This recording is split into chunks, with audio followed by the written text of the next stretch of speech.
pleasure to be here today and to see all of you and know that it's an international meeting because of Colby and Sandra. It's a joy to be here. Today, the members of the Philadelphia LPN Intergenerational Planning Committee, which also includes Adam Bruner, who's the Executive Director of Osher Lifelong Learning at Temple University, and Tania Giovanetti, Associate Professor of Psychology at Temple University, will share information with you about the intergenerational course that we created, which is entitled Aging Well, Mastering the Art, and I emphasize the word art, of senior living. We will discuss the history, background, content, and overall findings of the course. Joining us also is a student from Temple who is in Dr. Giovanetti's class, Essie Alusha, who will share her reaction to this class. For me, this was a transformational and truly antidote to the COVID. I loved coming to the Zoom classes, which were taught for 16 weeks on Tuesdays and Thursdays. From mid-January to mid-April, I could not wait to join Dr. Giovanetti's class. For 1 hour and 20 minutes, I felt like I was in paradise. There was no COVID in my life.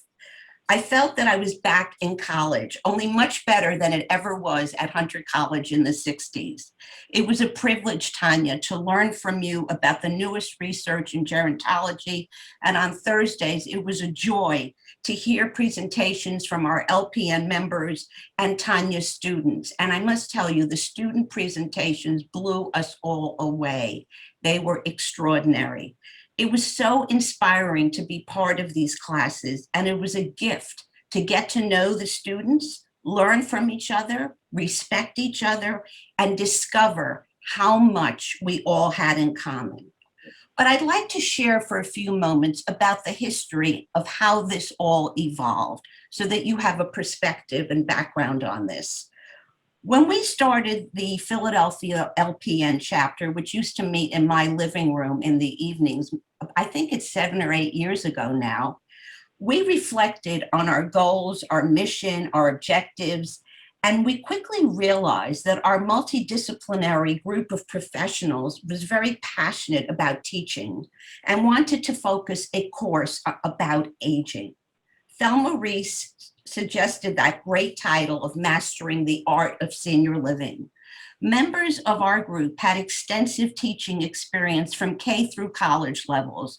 We were authors, lawyers, financial planners, coaches, mentors, social entrepreneurs, caregivers, and some like Nancy had such a strong background in the field of gerontology.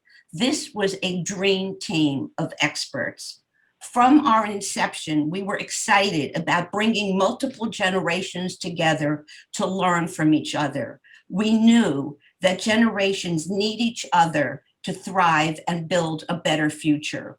We felt that this type of collaboration would be a transformative experience for everyone involved. And was it ever? Kudos to our LPN member, Karen Wolf, the lawyer in our group, who organized our bios and course descriptions and put together a document we could proudly share as a marketing tool for this course. As you know, every new venture begins with networking. We were excited to try to teach this course, but who was going to be our student base? I reached out to a colleague who was the chair of the Board of Trustees of the Brandywine campus of Penn State. We met with the chancellor of the university who approved our proposal to teach this course. And I can tell all of you who are thinking about possibly doing this in your own communities that partnering with the university is a true blessing. Penn State did the PR and marketing. They advertised in local newspapers and to Penn State students and provided classroom space, technical support, and even really good food, if you recall. The course was taught by 10 of us LPNers to Penn State students and members of the community for 2 hours a week for 4 weeks. It was a great opportunity and a great learning experience. The Brandywine campus, however, was over an hour's drive for most of us, and we wanted to partner with a university in Center City, Philadelphia. At the time, some of us were enrolled in OLLI classes at Temple, and we approached the extraordinary Adam Brumer, the executive director, and offered him this unique idea of 10 people teaching one course. Well, Adam, I remember your jaw dropped to the floor. You had never had a class being taught by 10 different people. And you said to me, I think we need to go to lunch and talk more about this. After meeting with Adam for lunch and further exploring this concept, he agreed to give us the opportunity to meet with an OLLI committee who needed to approve the course. And dear Thelma, my elder chick, said, I'll go with you. I don't know how much they're going to grill you. I'll back you up, kiddo. And they did grill us, Adam, I must tell you. But the course was approved. And we loved teaching at OLLI. We did it for several years, and it was an extraordinary experience. But the dream of creating an intergenerational course kept resurfacing. We went back to Adam to discuss the idea. The challenge was to find the right instructor. 1 year later, Adam introduced us to psych professor Tania Giovanetti. She met with our planning committee, and the rest is history. Tania, when we met you, we hit jackpot. Tania, Adam, and the planning committee met for 1 year to create the course. But Tania, you put all these pieces together in the most spectacular way, honoring our expertise, but including what you knew needed to be taught in a course that met standards for Temple University. Today, you will hear from members of our LPN planning committee who will share information about the course, the topics which were covered, pre and post student evaluations, post-course evaluations from LPN members, and next steps for the course. At the end, there will be time for Q&A. I'd like to express my gratitude to our LPN chapter for their time, commitment, and passion for being involved in the creation of this course. Adam and Tania, without you, this course would never have happened. I would also like to acknowledge the LPN members who are here today. If you could just wave. First of all, my extraordinary co-chair, Jan Zacharias, Joe Casey, Yosef August, Harry Scher, and the planning committee members who worked so hard for the last few years to make this happen and who will be presenting: Carolyn Walter, Thelma Reese, Nancy Chernett, Gary Groth, Colby Farrell, and Essie. I would now like to welcome Adam Bruner. Adam received his PhD in organizational dynamics from Temple University in 2003. He has worked in the field of aging for over 30 years, first developing intergenerational projects at the Center for Intergenerational Learning in Philadelphia, then at the National Council on Aging, directing a National Technical Assistance Center in Washington, D.C., and now as the director of the Osher Lifelong Learning Institute in Philadelphia, a school for people 50 years of age and older, where he has served for 13 years. Adam, our hearts go out to you. You were the initiator for everything that happened with Temple University. It's my pleasure. Thanks, Barbara. So I'm going to be real brief, folks. I guess you could say that in terms of this intergenerational course, I was kind of like the matchmaker. The way it started was many years ago, Tania Giovanetti reached out to me in my role as the director of our OLLI program in Philadelphia, informing me that she and her students were doing research in aging. And she asked whether I would be willing to send out materials to our members to invite them to become subjects in their research on aging. I was happy to accommodate. We worked together, and I helped find her research subjects for her students and her research. Also, several years ago, Barbara Shaman from LPN approached me and shared with me the work she was doing around the course Mastering the Art of Senior Living, and proposed that she offer it to our OLLI. So eventually, as Barbara and her group taught the course for several years at Ollie, we started talking about, could we make this, could we expand it? Could we make it an intergenerational course? And that's when it occurred to me to reach out to Tania, who I'd been working with in this way. And Tania was the right person to call because she was so enthusiastic, so willing, and you'll hear more about her receptivity in participating in this class and from the others. Thanks for having me. Thanks. Now, Jan Zacharias, who's going to share about the Wheel of Successful Aging. Hey, hi, everybody. So the Wheel of Successful Aging is something that we developed together as LPN members to help to make it concrete of what are the elements to behind successful aging. And this is, so it was one of the foundational pieces that we put out to this group, acknowledging to our students that, there's so many how-to programs out there, how to, learn your profession, how to climb the corporate ladder, how to be an effective parent. But when it comes to successfully aging, we're kind of left to our own devices to figure it out. And we at LPN found that to be a gap that we wanted to, there's my husband there, that we wanted to address that gap with this program. So we kicked this off with the program, the Wheel of Successful Aging it shows 8 dimensions that make for a successful aging process. And Bruce, if you could put that wheel up for us for a moment. Here are the 8 dimensions, and we would take some time, a little bit of time to define each of these for the group, and then asked each member to rate themselves their current level of satisfaction with that particular dimension in their lives, ranging from their inner growth, relationships, support systems, financial, legal, work purpose, community engagement, fun and play, and health and wellness. So with our Ollie people, we always said, rate this based on your current level of satisfaction, 1 being the lowest, 10 being the highest. With our Temple University undergrad program, we asked them again to rate it themselves based on where they were currently, acknowledging that some of these dimensions might not be as relevant to them now as they would be, but become very important as you get older.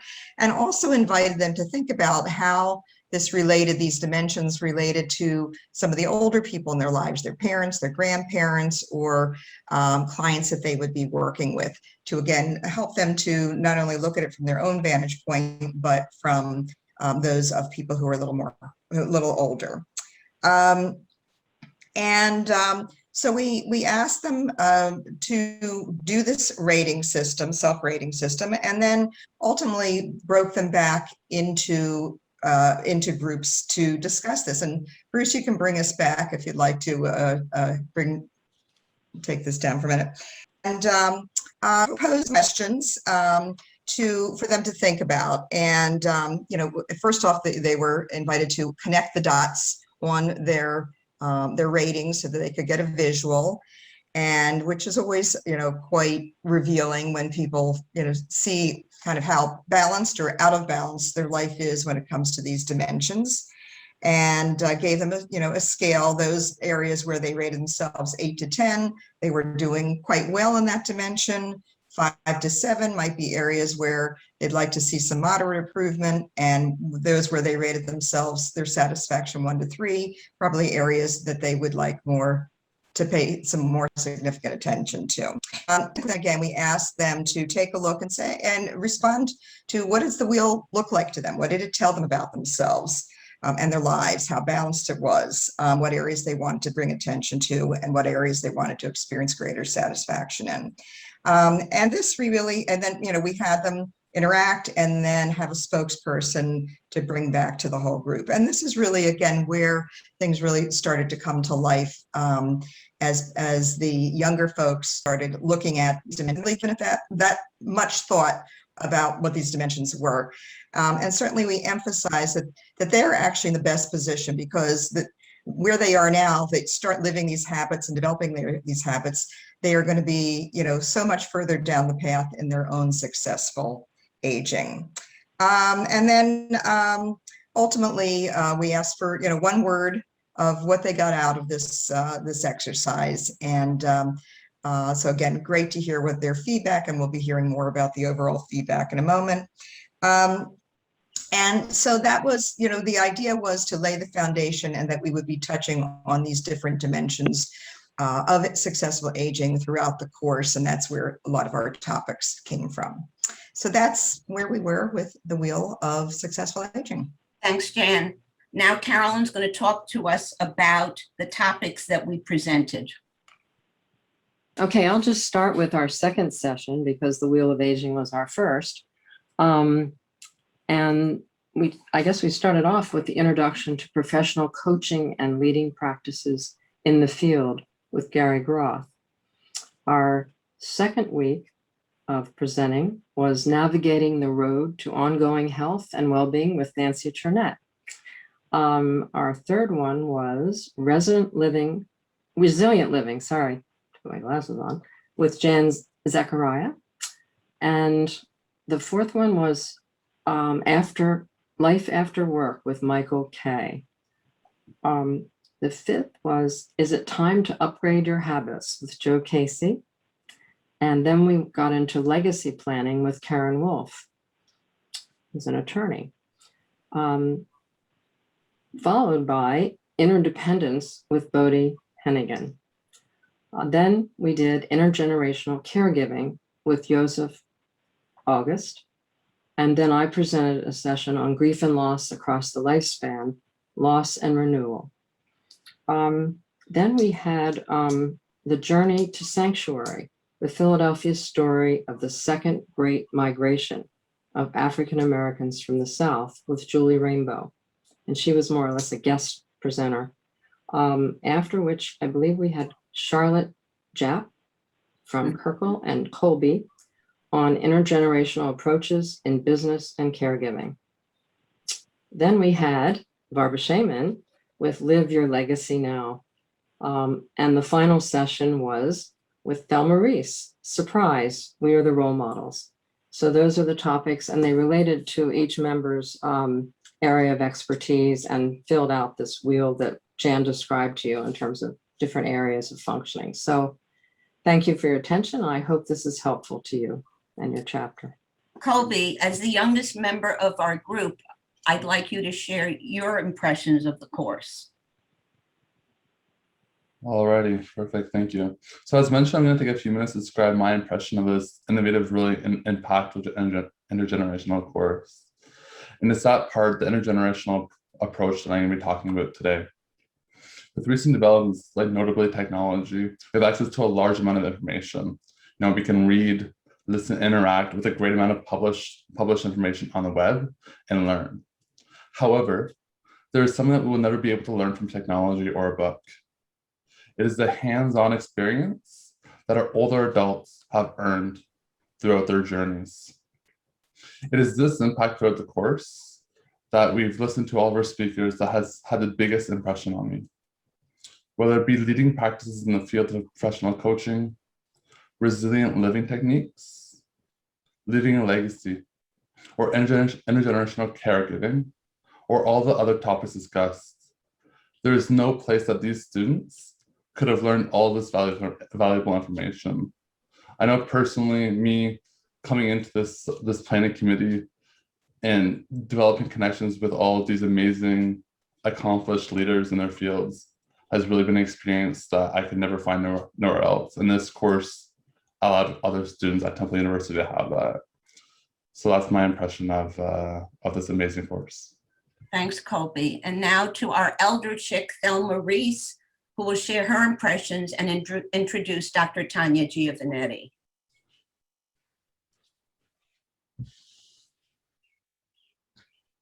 Thank you.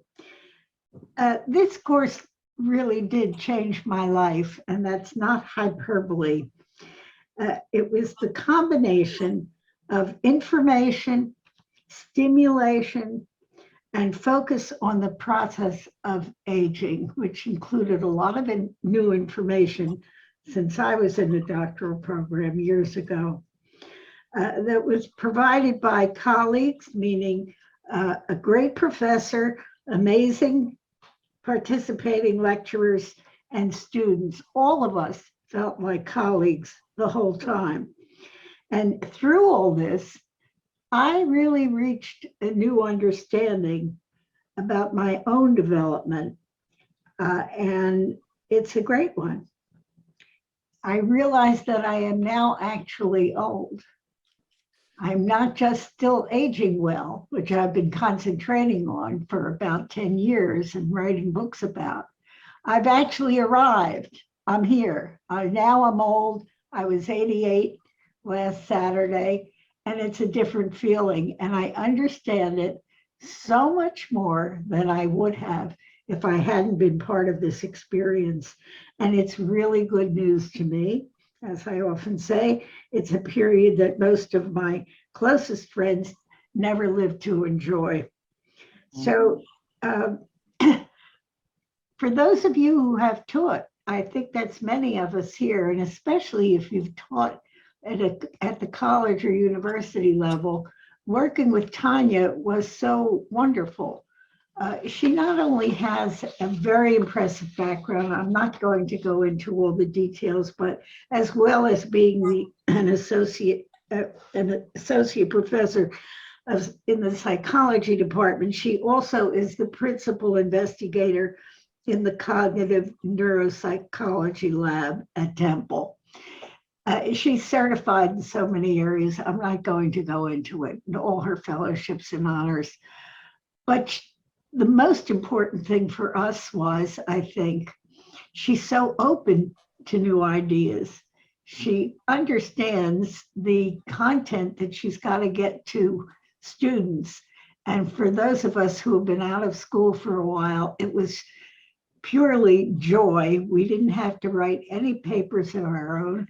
We got to hear the wonderful things that the students were able to come up with, but we could just enjoy. And Tania not only was tolerant of, she actually welcomed our participation.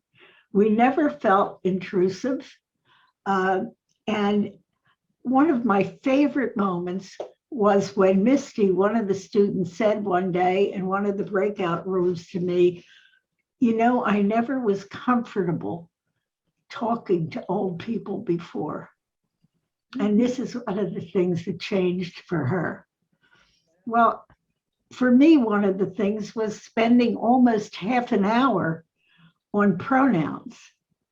I didn't realize how much I had to learn about pronouns today. So just think about that one. It was wonderful. And Tania was nothing less than inspiring the whole way. She, even as busy as she was open to helping any of us who needed help with how we were going to present our day when each of us had one on the Thursdays. It was just a joy. I can't wait till it's done again. I can't wait till it's replicated throughout all educational institutions wherever possible. It's not only that we're learning from each other, I think it combats ageism in such a concrete way. So I give you the pleasure now of what we had, which is some time with Tania. Oh my gosh, thank you so much. This is really kind of you, all these kind words. Really, you deserve all the accolades for this, because this was really, you know, I see it as your baby, and that I had the opportunity to work with you on this and making it and delivering it to the students. I sort of packaged it. I packaged what the LPN members already sort of had that was fantastic in terms of a course, and made it fit into a college, university level course. But one thing that Barb asked me to tell you is sort of why I was interested in doing this, what was in it for me. I have always been a pretty traditional instructor in using and relying on PowerPoints, presenting the literature, not really, straying too far from the scientific material, the content. And the real, wonky bits of psychology. But I was really, I understood that just wasn't enough for the students. And that I was also, I appreciate the discussion, but it's not a strength for me to engage in that way with my students. So to have all of these really dynamic, intelligent, brilliant people wanting to come into my classroom and generate discussion, which they are so good at doing, was really a gift for me. Higher education is changing very quickly. The students are expecting innovative instruction. They don't want to sit in a classroom and just learn the material as traditionally delivered. So they're expecting a more dynamic experience. And the universities are also pushing professors to develop more innovative teaching methods. So the LPN members approached me with this incredibly dynamic course and their expertise and their skills, their interpersonal skills were really just an amazing gift for me. The content of what they were covering already in their course fits very well with my research interests and my research program. My research is on cognitive aging and neurodegenerative diseases. And so a lot of what I study in my work are factors that are associated with poor cognition in older adults, as well as factors that are important for preventing bad outcomes and resilience. And so the wheel of successful aging that Jan presented maps perfectly onto all these risk and resiliency factors that are studied in gerontology, in developmental psychology. So it was a really beautiful framework that I could use. I used their framework, I took their expertise, and I worked around that so that we had a Thursday meeting. And on Tuesday, what I tried to do for the students was present some of the foundational background literature that supported the topic that the LPN member would present on the Thursday lecture. So for example, when Jan spoke on resilient living, I the week before presented the models of successful aging that were developed in the psychological literature. When Joseph spoke about caregiving and the importance of caregiving from a really interesting, almost a humanist perspective, the week before his talk, I spoke about some of the literature on caregiving outcomes and factors that are associated with stress, caregiver stress. And we got to sort of like compare the differences between what was in the literature and this other perspective that Joseph was presenting on in terms of caregiving. So it was a really nice way to sort of present the literature, but then have a different perspective and some real life experiences also come into play, and challenges to the literature. So oftentimes when I presented my Tuesday lecture and presented the data and showed graphs, I had Thelma raise her hand and say, well, where's the graph? Where's the bar for the 80-plus-year-olds, which was often missing in the data. So having the LPN members not just present their topics, but also present during the Tuesday lecture just made the academic material come to life. It gave it texture, it gave it depth that I could never do on my own in a classroom with the literature and the slides and graphs. So it really just made the course so dynamic. And again, the topics that they were coming to me with were an easy match with my research program and what I knew already, and I could build around that pretty easily. It was important for us, as Barb always said, it always says that we had to make this a course for students. And so even though the LPN members didn't complete and the assignments, we had to require assignments and evaluate the students in the class. So I also wanted to share with you some of the assignments that we required. One assignment was a pre-test and a post-test on which the students were not graded for their correct answers, but only for completion. The pre-test and post-test asked questions, facts about aging, and also assessed their anxiety about aging.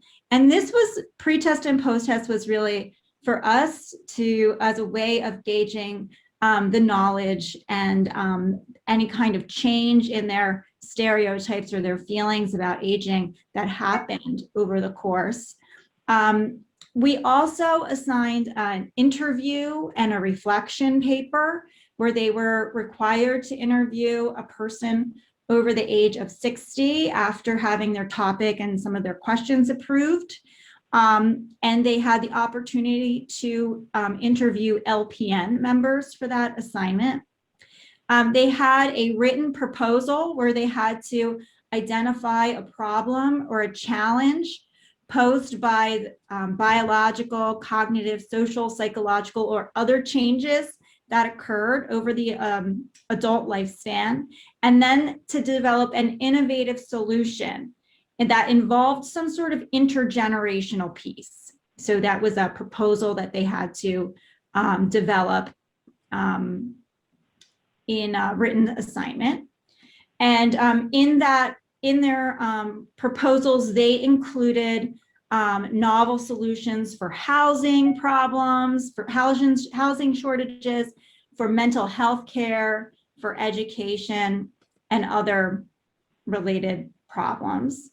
They also had to, toward the end of the course, do a presentation that sort of was designed similar to the LPN presentations. And this was for them to present a problem or an aspect of the wheel of life that was unique to their generation and what they wanted the older adults in the class to know about the topic from their perspective. How might older adults, for example, engage more meaningfully in this topic? And students did outstanding presentations, as Barb said. They focused their presentations on technology, use of social media. They talked about mental health, stigma, and treatment. They also talked about their concerns of the environment. And all throughout the course, students were evaluated for their participation in breakout sessions and also in weekly feedback forms. In terms of some of the outcomes, we were really pleased to see that the pre-test and post-test showed that students increased significantly in their knowledge of aging, and also showed a reduction in some of their anxiety ratings related to aging. There's a scale that we use called the Aging Anxiety Scale. And students decreased significantly on scales that were related to their concern of older people, so feeling comfortable around older people, interacting with older people, and their concerns, psychological concerns around aging. So fearing that that they will find it hard to be content as older adults. So interactions with the dynamic, amazing, brilliant older adults in the LPN network really helped ease their concerns that they would become boring or not stimulated when they were older. I also, there were so many insights that were so obvious among the students during the course, and especially at the end of the course when they really started to feel more comfortable and open up to us in breakout rooms and just during our lectures. I want to read an excerpt from an interview, one of the interview assignments from an international student who interviewed her grandmother. She wrote in her assignment, she said, "This interview has changed my thinking in many ways. Like any other normal person, I always thought that getting old was boring, the end of the excitement period. But after interviewing my grandmother, I realized there were so many aspects that I had been keeping aside just because of age factor. What I also realized that how my thoughts were so different from hers, and there could be several reasons for that. The age difference, obviously, living in different societies, different levels of experience. Before the interview, it seemed like things were sorted out. But now it seems like I need to rethink my decisions and paths that I want to take. I never really understood how a person feels when they grow old. We tend not to think of it because we aren't there yet. But decisions that are taken now decide one's future, which means understanding ourselves now is very important to age gracefully." Another student in the course evaluation, at the end of the course, wrote this. When asking about if the course contributed to their learning, they said, having LPN members do presentations and contribute to the discussions for that week was perhaps the best part of the course. They provided ideas and experiences that typical college-age students would not have considered. To me, this had a great impact because it allowed me to widen my perspective on aging an older generation. Another student wrote, "This course worked really well. It was so interesting to have multiple different guest lecturers. The design of the course with the LPN network was unique and interesting. Everyone seemed engaged and seemed to get a ton out of the course." And one last critique or feedback point from the students is that I've never had a class like this before, and I'm so thankful I chose to take it. The discussion, breakout rooms, presentations from LPN, older adult perspectives, the presentations we gave, the intergenerational approach was truly an amazing experience, and contributions from the LPN members taught me so much. So I also personally, like the students, found and the LPN members found this class to be extremely rewarding to me, especially during COVID and especially after spending hours and hours on Zoom throughout the pandemic. This course was really a breath of fresh air during a really stressful time. The collaboration with the LPN members improved the quality of the course without a doubt. They really made the course shine. They made it dynamic. They made it rich. This course contributed to the innovation on my teaching portfolio. So I gained so much from it. it contributes to the innovation of the teaching of our department and our university.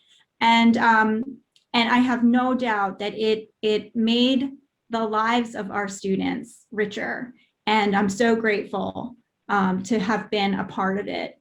And I'm happy to answer anybody's questions, and especially around how to recreate this elsewhere, because I do think it would be really wonderful if that would happen.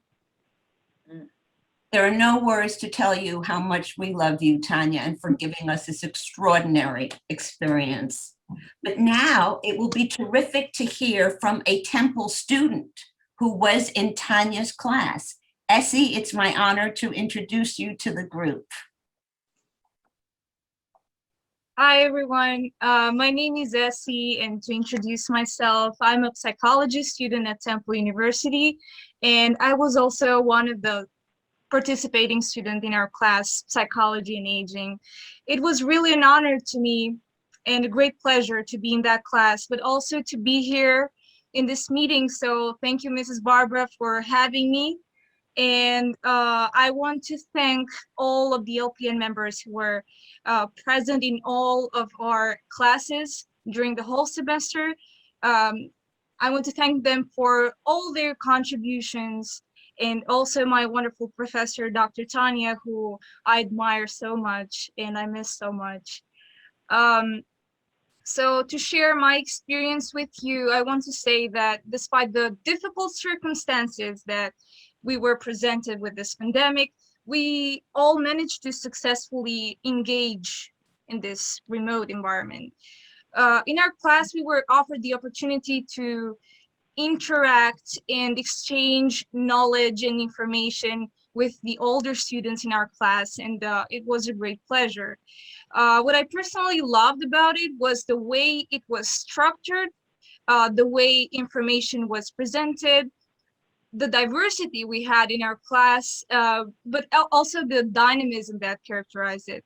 Also, we found ourselves deeply connected to each other as we were approaching the end of the semester, which is very wonderful. And the class was new to me as to everybody else in the class. But as Professor Tania mentioned, it was very rewarding, and to me as no other class before. Not only did we strengthen our knowledge in the psychology behind the aging process, but we were lectured by all the LPN members each week on some very important topics and some important issues, life issues, and solutions to them. We discussed resilience and successful aging, caregiving, how to cope with death and loss, how to better manage our finances, how to improve our interpersonal relationships, and also how to leave our legacy. This class helped us grow, develop as human beings, and ultimately change our perspective in life. It taught us crucial lessons in maintaining a good cognitive and biological health while aging, which I appreciate so much learning from my professor. The combination of this variety of topics made it so easy for us to keep our interest high in the class. And the group activities allowed us to share thoughts and build meaningful connections.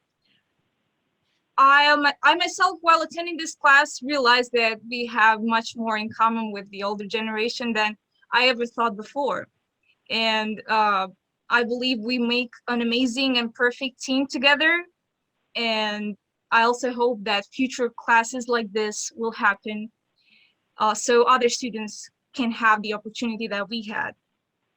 I would recommend this class to every student, and because I am convinced that they will attend with excitement to each and every lecture, like I and other students did. To learn about aging, the psychological and physical challenges it represents, but also to appreciate the importance of this intergenerational collaboration in solving life problems. Also, to be celebrated as they go through this I would call self-transforming journey while interacting with the older adults. So this is my experience overall with the class. I'm very happy to be here, to have been part of it. And thank you so much for having me here, share the experience. It's a great pleasure. Essie, you are amazing. Wow, this is why we do the work, everyone. Thank you so much for that beautiful presentation. It's an honor and privilege to know you. And you're on our It's a committee. privilege for me, in fact. So thank you so much. Thank you. Gary, please share with us a summary of the post-course evaluations from our LPN presenters. Hi, Barb. Hi, everybody. Thank you.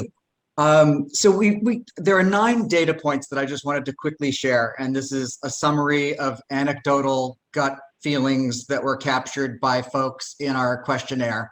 The scientific look at it will happen as the planning committee meets and explores more of what these things mean and what we can do about them.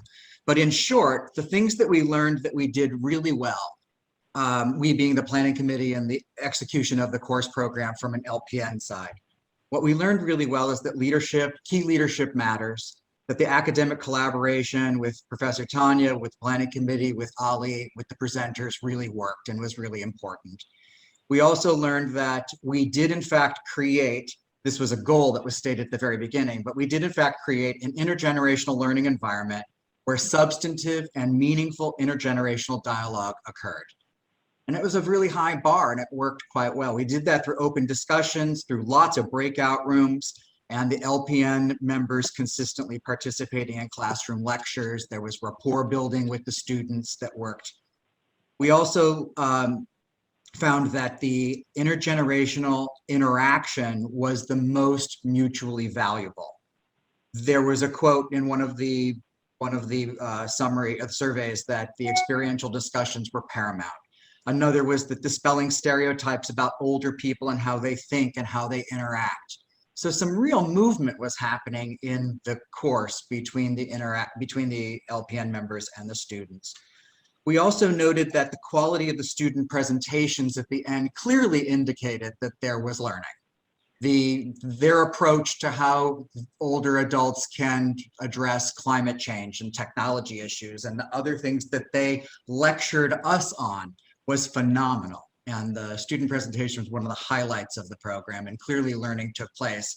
And it was caught by all of the participants in our survey. And lastly, that preparation was key, that we were trained on how to use PowerPoint, we supported one another, we had to learn how to use the online campus portfolio called Canvas. So there was a lot of learning going on just to make the mechanics of the course work.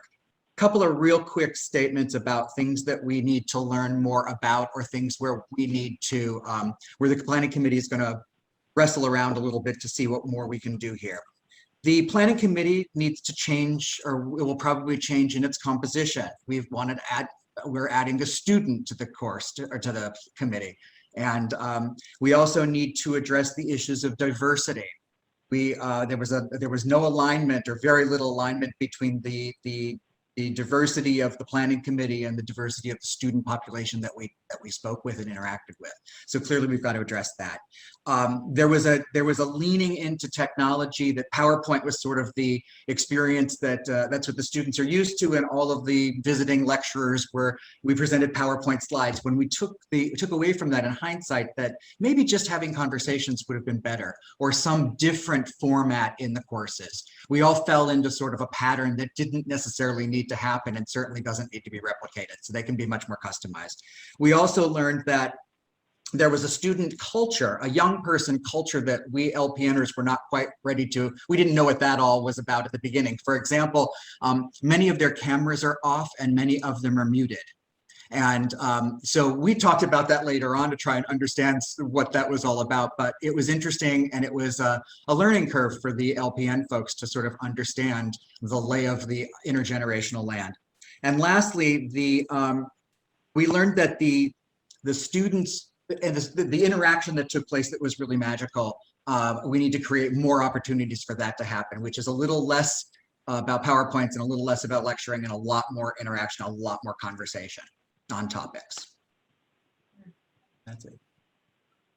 Thanks, Gary. And now Nancy, who will talk about next steps for this course and potential opportunities and our intergenerational cafe concept.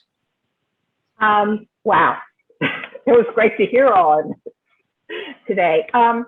In terms of what's happening next, we are going to be teaching the course in spring of 2020. We do not know whether it will be an in-person class, a hybrid class, or a Zoom course. That is yet to be determined. I think it will most likely be hybrid in terms of perhaps the students will have some in-person sessions with Tania that the other students will be more than welcome to attend, as well as have our presentations on Zoom, but we're still working with that. The big and exciting part of our next step is that in addition to having LPN members as presenters and representative, older students, we will have actual OLLI members, both with Adam and amongst ourselves, decided that perhaps invitations to likely students who would really participate with us was our first step.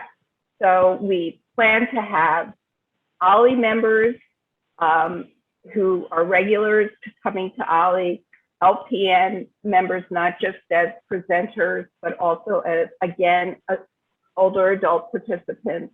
And the course hopefully will be at a number of around 40, with fairly even split between students and older adults and LPN members.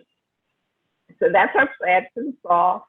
For the spring, this fall, we are hoping to extend our discussions with this cohort of students and any friends that they want to invite in a series of intergenerational cafes, where at each session we'll talk about a topic that is of interest to the students and us.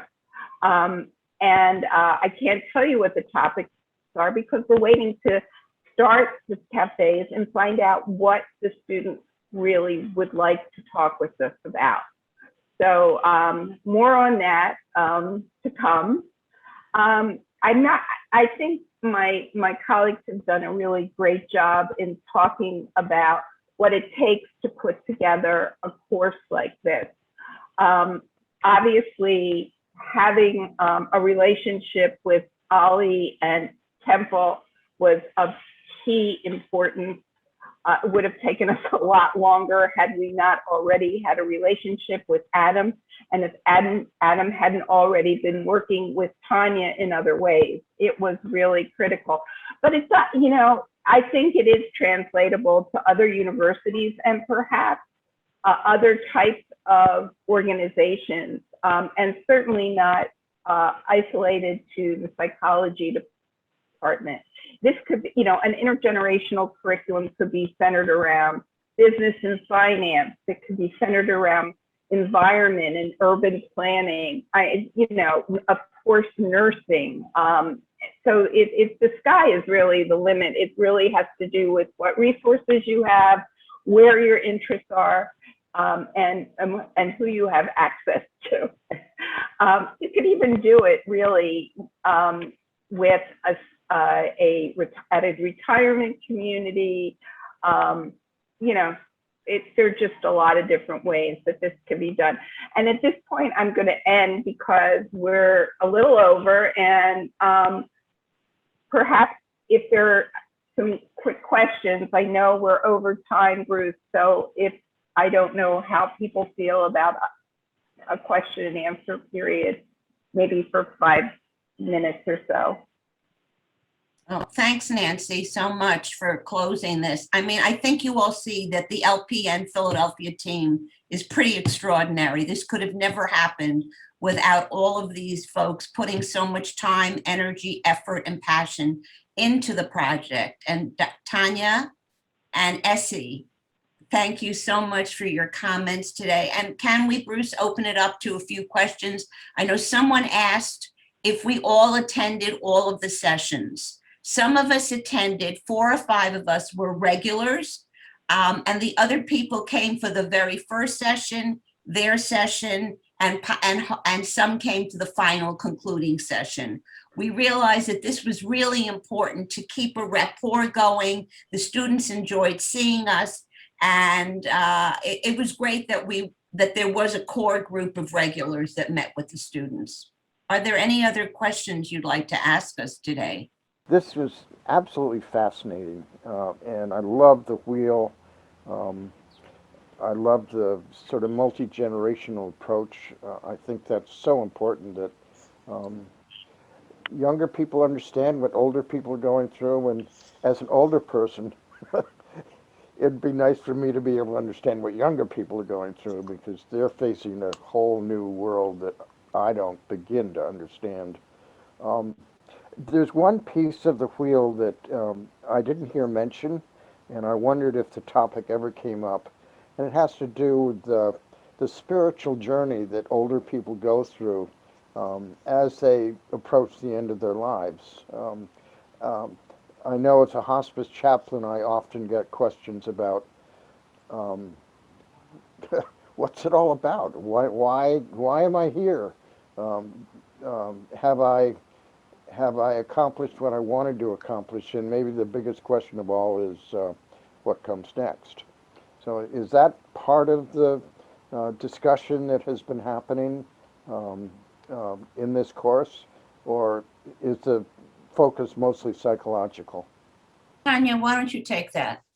Yeah, so we did not cover spirituality in the course. There are so many possible topics. We could have covered so many important topics that we could have covered that we didn't. We only have 16 weeks. So, but it was because it was taught in a psychology department, it did have the lens, was that of psychology. But you could still teach that topic from the lens of a psychology course very easily. The two often overlap. Yeah. We did cover mortality in a slightly different way. We talked about extending life and biological attempts to prevent aging, as well as some technologies to try to freeze our brains, freeze our bodies, in order to be then woken up later, at a later time when you could potentially live forever. We talked about those issues and those topics 1 week, but we didn't cover spirituality. But I think that would have been so important, now looking back. But thank you. Joseph has his hand up. If he could, Joseph, you had something. Yeah, just that we did spirituality without highlighting it. Just for one example, while I was preparing my session, I came to the question of what does it mean to care? Mm-hmm. Is that a spiritual question, or is that a physiological question? I suspect it's a lot more spiritual, and I think they really resonated with looking at to be cared for as a Right. baby, and we're cared for at the end, we're cared for at the beginning. I wanted to share something in that cryo course. We thought that the students would say they'd want to be frozen, and all of us LPN said, oh, no way, we have no interest. But right, Essie, all the students agreed with us. So we really began to see how much we had in common. Nancy, I think you wanted to share something. Yeah, I did. Just briefly, one of the topics that Carolyn Walters presented was on grieving and loss. And I would also, so it was not necessarily from the spiritual perspective, although I think the conversation did touch on that as well. And there were students who brought this up all through the course, through their own experience of loss of a family member, typically a grandparent. And so I don't feel like it was a missing topic in the course. However, we did not address it from the spiritual perspective, in answer to your question, Peter. Thelma. Okay, Vicky has her hand up. Thelma was going to try to say I something. felt that in a sense, I touched on it in that when I talked about the fact that I am now old and it is different from what I was even when we began the course, because I was looking at, when I had to put together what I wanted to say to the students, I was discovering stuff about myself that I wanted to tell them. For example, that I have spent a life of so much travel and that now I don't do it anymore. And I'm not going to be doing it physically anymore. So that where are the ways that I travel now? And it's internal. And so much of what I was doing that had external factors is now part of my internal still development and growth. But it's different because it isn't something I can do out in the world the way I did a year ago and isn't going to come back. And that's okay. So what's different? And what is different is all very much internal and a matter of growing still another way. That translates to spiritual very much.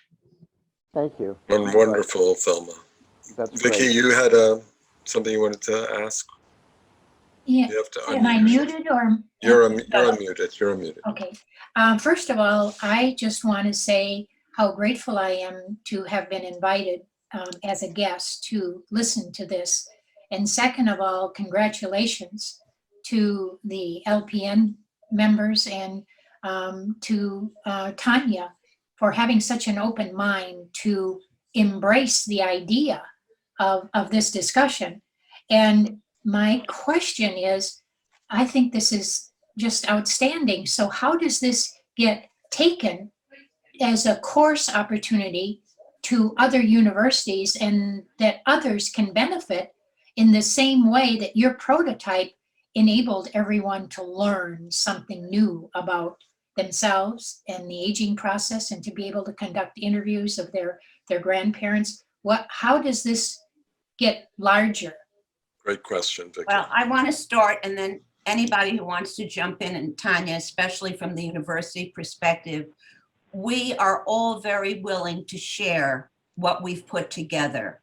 There's a wonderful richness in contributing to others, because I think our dream would be to see this taught in many different settings, as I think Nancy mentioned.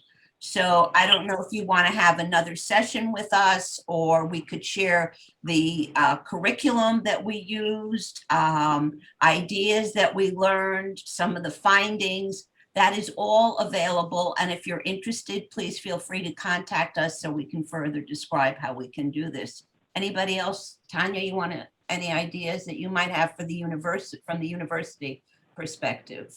Yeah, finding a partner in a university might require reaching out and finding a faculty member who might be interested in this kind of project.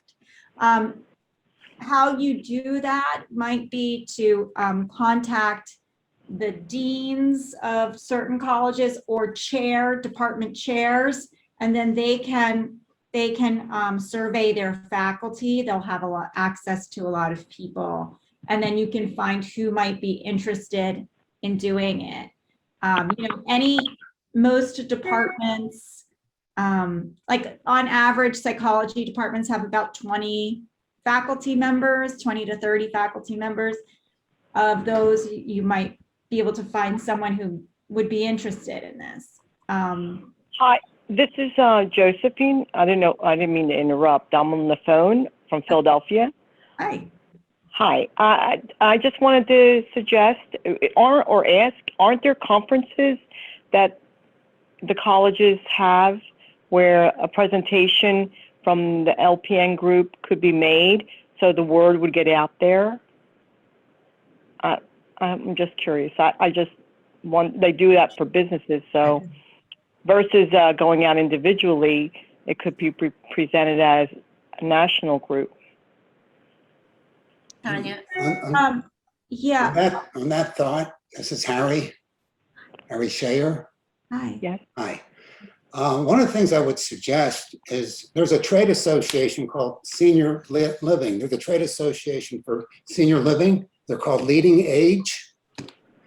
They are huge. That is the organization that oversees all the senior living homes, CCRCs, everything related to senior living. And they have a national conference every year. I think it would be great to offer this to at their conference. And they have tremendous access to all kinds of possibilities.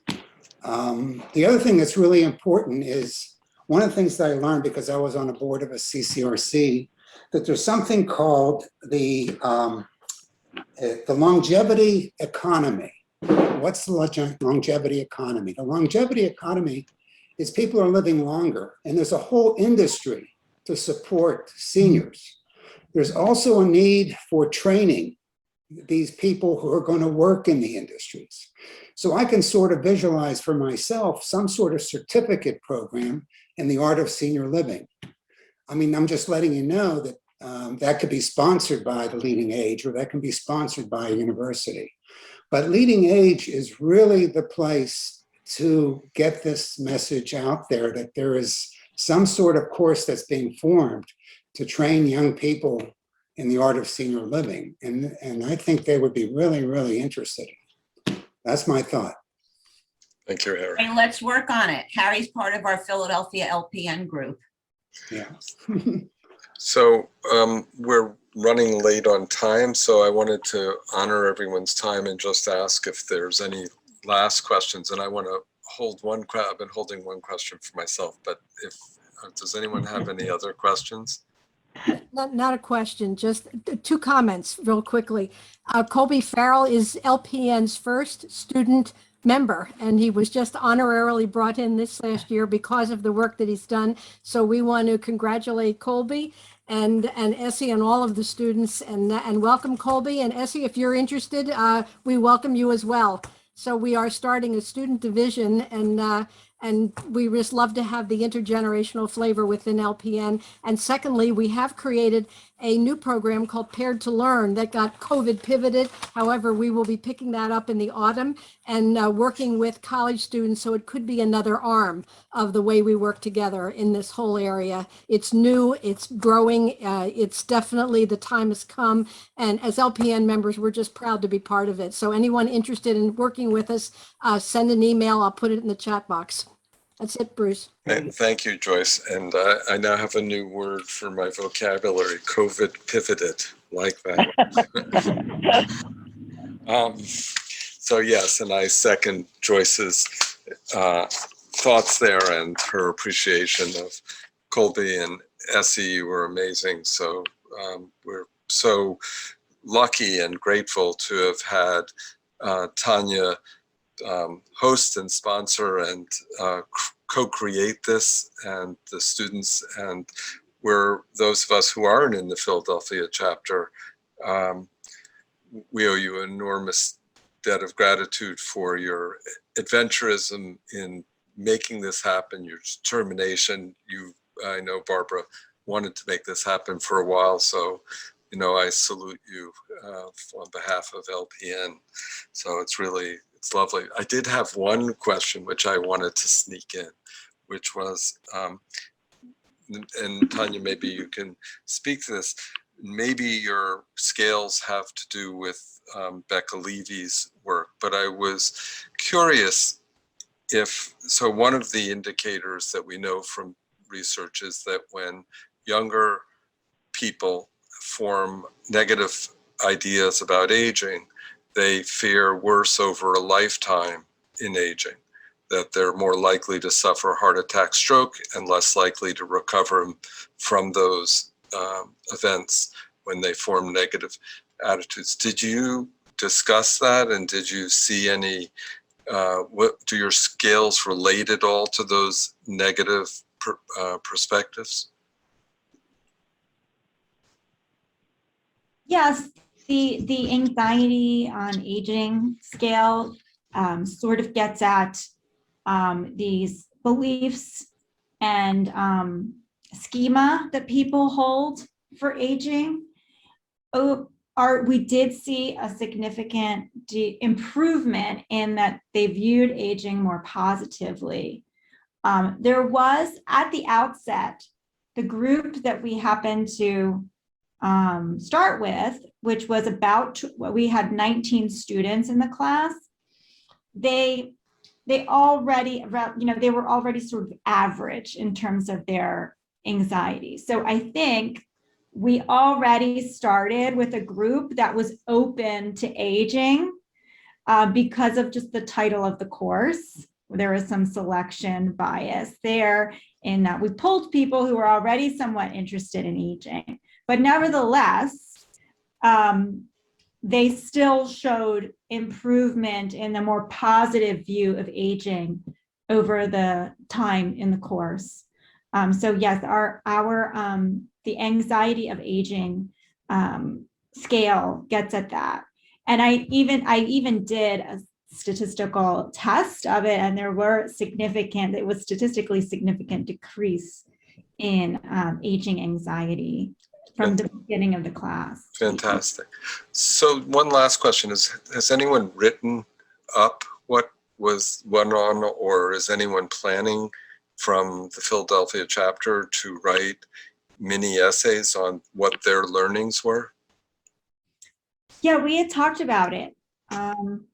And it's one of the future directions for what we want to do. We're also interested in possibly getting some grant funding for it. You know, all of the LPN members volunteered their time, and it would be, I know Barb has said she's not interested in compensation, but it would be good to offer the LPN members reimbursement for their time in teaching the course, and to have some, maybe a teaching assistant that we could pay to help with some of the administrative aspects of the course, so that we might even be able to offer more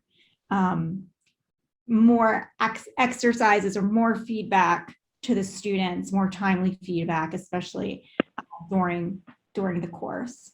I think a lot also might depend on Tania's coming across graduate students who might see this as certainly worthy of further study, and even for a dissertation for someone to work on. And I must say, after our very last session, Gary, who has immense skill and knowledge in this area and background, put together such an incredible evaluation piece himself.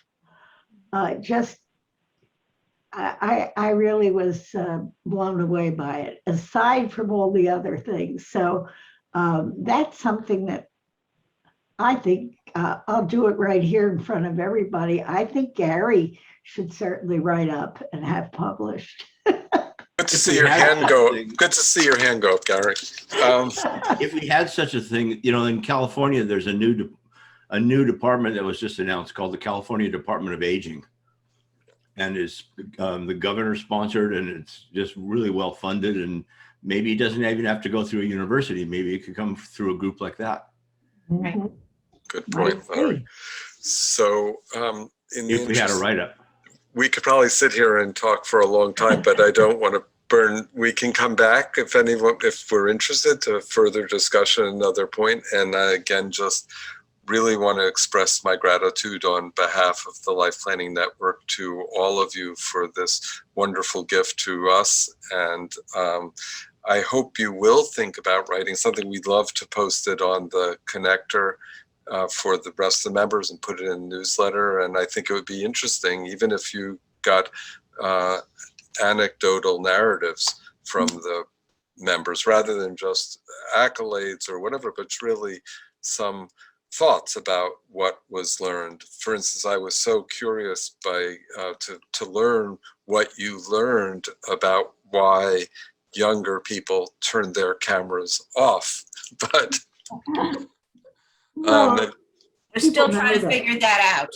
Okay. Well, they spend during a semester, they spend almost from 9 to 5 on Zoom, and it's a lot of time looking at the camera and looking at the screen, and it can be whereas some LPN members maybe just logging on for an hour or 2 hours a week, they're spending a lot longer on Zoom, and Well, that makes sense. Yeah. They also found out at Community College of Philadelphia that many students do not let the camera see where they live. Right.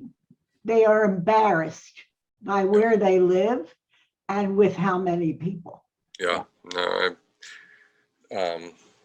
I totally understand that.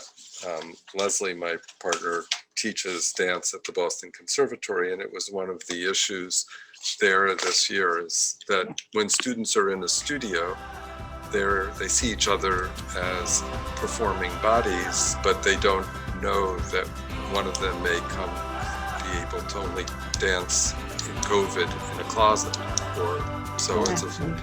So at any rate, well, thank you again. This has been wonderful.